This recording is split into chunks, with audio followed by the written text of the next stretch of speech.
Let's move over to the Big Ten a little bit. Tom, let's talk about Northwestern. I know maybe not the most exciting team in the world, but we are going to give love to everybody in the SEC, the Big Ten here on the Power 2.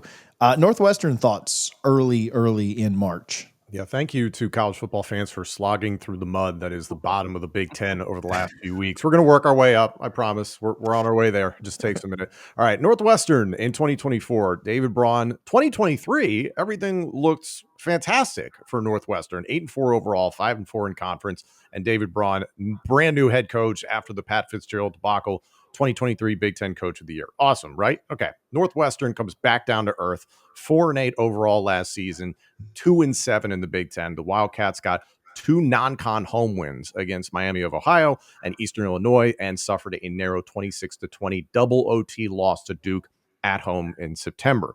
They would go on to lose all of their remaining home games. Northwestern hosted Indiana, went to Iowa, and its last 3 games were versus Ohio State, at Michigan, and then against Illinois. Their 2 Big Ten wins came at Maryland by an impressive score of 37-10, and then at Purdue, they won 26-20 in overtime. They love that number. Northwestern will continue to play at the very scenic Lanny and Sharon Martin Stadium against Lake Michigan and Evanston, plus a pair of, quote, home contests at Wrigley Field in Chicago.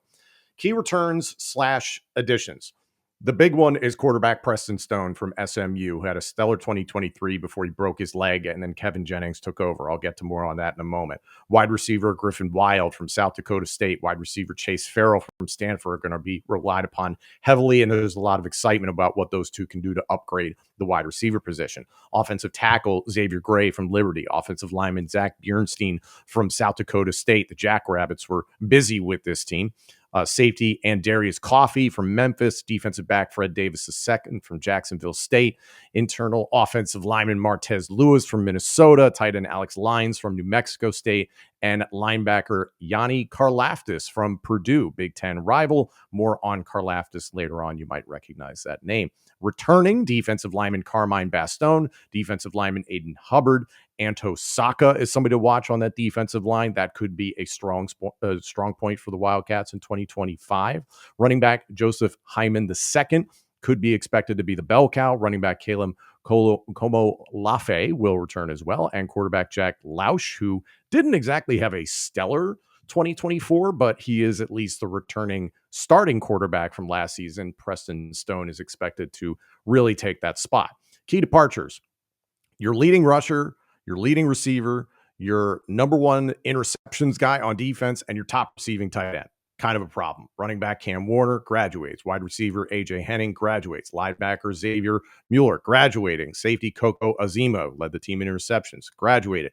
Quarterback Ryan Hilinski, who started a bunch of games for Northwestern over the years, was very average Northwestern quarterback. Wide receiver Bryce Kurtz, who had his injuries, but really was a solid wide receiver at times for the Northwestern Wildcats. And then tight end Thomas Gordon has graduated into the portal. Interior offensive lineman Jordan Knox, former 4-star, cornerback Theron Johnson to Oregon.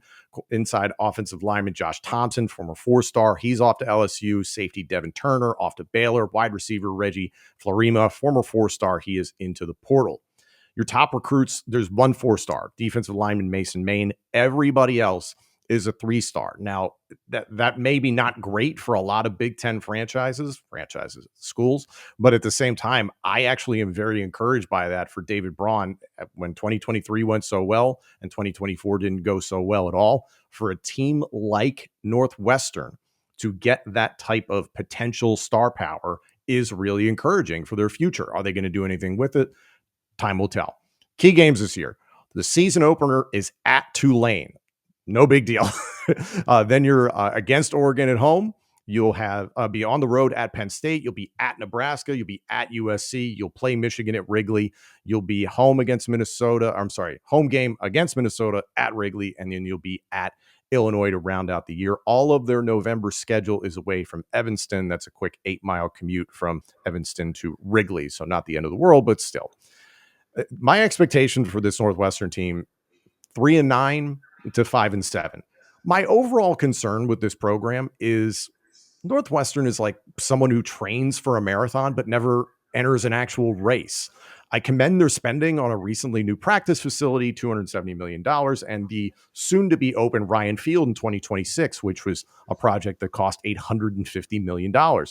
I think David Braun seems like a suitable successor to Fitzgerald, but I don't know what enough looks like to Northwestern fans and decision makers to justify over $1 billion spent on a consistently mediocre to poor football program.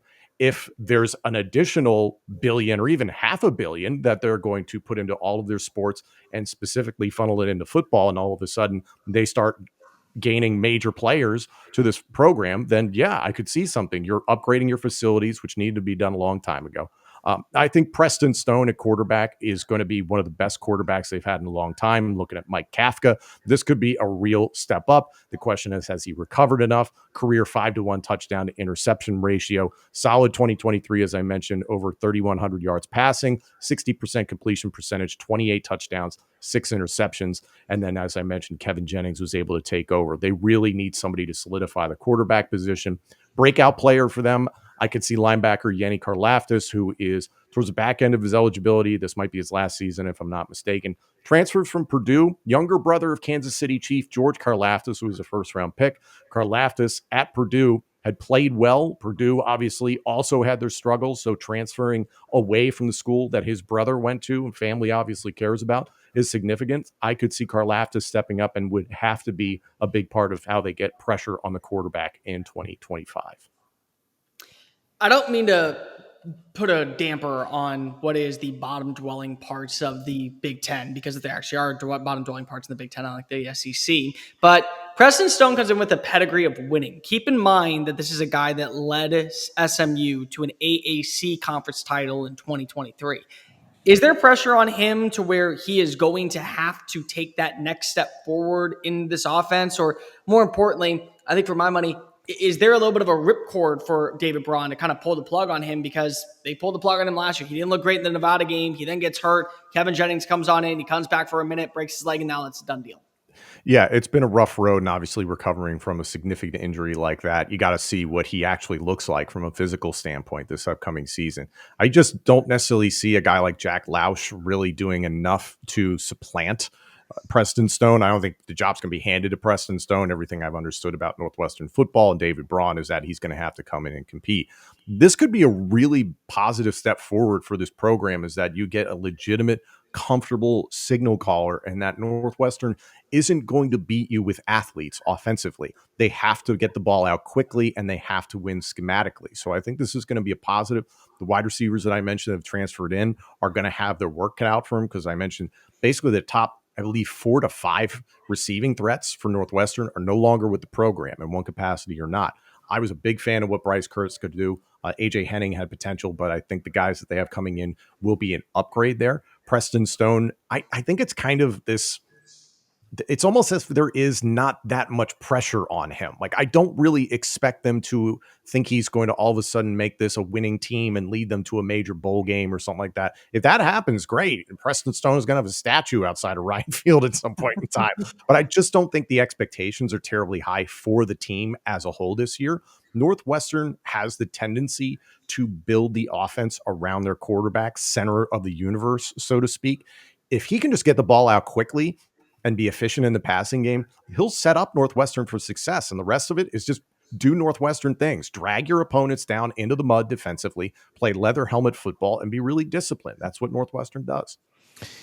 Is there a program in the country that has a more impressive two-part question? So don't answer the first one. Well, you can answer it, but the second one's really where I want to focus. Well, tell me how to live, TJ. Yeah. Don't answer this question that I'm about to ask you in front of everybody. Is there an alumni base that's more impressive than Northwestern's in all of college football? And then second, can they tap into that for? I mean, we're talking like $500 million investments and investing into facilities and things that certainly do need to be upgraded. But can they tap into that for $20 million a year and put? I'm sorry, I'm asking you every week about the resources of a program, but I do like to look a little bit big picture. If there was any program that feels like they could do it, okay, you've got $18 million coming from this house settlement. Can you not tap into the most impressive alumni base of all time to get another $10 million to make it a $25 million a year roster and and really compete? Because I know there's resources and I know there's investment level at different Big Ten programs that are gonna exceed what Northwestern can do. But if there was ever a school, I asked this about Purdue and I asked this about Maryland, and nobody really expects those investment resources to just be insane. But Northwestern could be the program that does it. Is there any realistic chance that could happen there? First of all, I agree with you that yes, it's one of the deepest alumni bases in terms of donors and dollars that you can actually accrue within the Big Ten, at least. I'm not going to discredit some of those teams in the SEC and the Big 12 for that matter. I think Northwestern, to your point, it feels like chump change to be like, just give us 10. You could do something. They do a lot with a little with basketball, for instance, and they've done a lot with a little with Northwestern football. And it's not to say that they're going to bow up and make the college football playoff out of it somewhere, but it's funny. We did the wild card segment a few weeks ago about the conference realignment. What would you do? And we talked heavily about the Big Ten is focused on TV markets. Chicago, hello. It's why they're doing these games at Wrigley Field. They're trying to be Chicago's college football team. And especially with the Bears not being so great lately, I think everybody's been interested in seeing some other product there.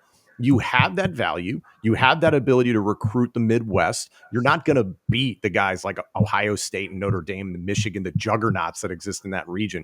But you're going to be able to go out and get, as I mentioned, 19 3-stars in this class for Northwestern. That's good. You're a whole 30 ranks better than you were last year in terms of recruiting, according to 24/7 Sports. So I think it's there. It's just, are you going to throw down the money? I think there's the academic hurdle naturally that comes up with a school like Northwestern, where it's like, okay, you might not be able to get certain guys that have elite skill sets, but I don't see a reason why they can't. To the point I just said, their facilities desperately needed an upgrade. The issue is you're not even seeing fans really turn out to this stadium that is essentially a soccer field by the lake. And part of that is the conditions, and part of that, the team wasn't very good last year. Are you all of a sudden going to convince 35,000 people to go to a Northwestern Wildcats game starting in 2026 and sell that place out when you couldn't even sell out your prior home? So I get the investment. I know you had to like build from an infrastructure standpoint, but you better follow it up with some spending on this roster quick. Can they just be Georgia Tech and like land 1 5-star and a couple of 4-stars and that call it a day? Because like honestly, if you do that, that's a team we've seen them do more with less, but more with less for years. I think that's a perfect comparison, and they do have 4 stars, unfortunately, that have jumped in the transfer portal. Maine is the guy that I talked about, is an incoming recruit. It's not the inability to go and convince those guys to come to Northwestern. You're competing in the Big Ten, wide open opportunities. The automatic qualifier changes things in the near future for the college football playoffs, so you can sell that a little bit more. But yeah, I mean, it's clearly money to throw around there at Northwestern. Just, tell some kids that you'll pay them X to come play for Northwestern. Simple. Thanks for checking out this video. Like, comment, and subscribe. And if you're looking for more college football stuff, we've got it right here on College Football Addiction. Thanks for tuning in.